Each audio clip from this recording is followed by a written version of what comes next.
La promenade du Conat est une majestueuse allée de tilleuls qui occupe le sommet de l'éperon en forme de cône et qui relie la cité au bois de Bellefontaine. Les premiers tilleuls de l'église Notre-Dame jusqu'au chemin de la Monelle ont été plantés dès la fin de la construction de l'église en 1754. Ils atteignent, pour ceux qui n'ont pas été remplacés à la suite d'orages ou maladies, l'âge de 270 ans. Les arbres plantés au-dessus du parc des Roches ont été plantés par Hyacinthe Mutel à partir de 1831. Dominant les falaises du parc des Roches se dresse un calvaire. Érigé en 1697 sur le point le plus élevé du Conat, à 492 mètres d'altitude, il était visible de très loin.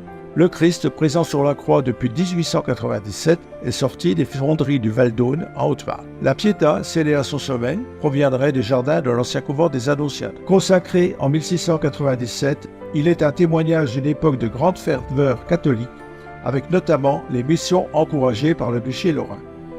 De base hexagonale, il s'inscrit dans un cercle de 12 mètres de diamètre.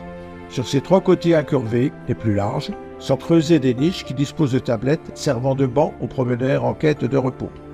La croix a une hauteur de 6 mètres. Elle a été remplacée à plusieurs reprises. Cette agréable promenade, quasiment horizontale, où il fait bon se rafraîchir l'été, la promenade est très prisée par les promeneurs et les groupes en quête de photos.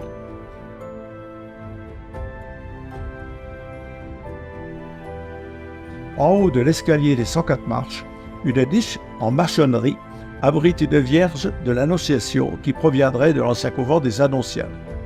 À cet emplacement, en 1759, un duel eut lieu entre le gouverneur de la Motte, M. de Séroucourt, seigneur de Romain, et le bailli, son cousin, M. de Talange.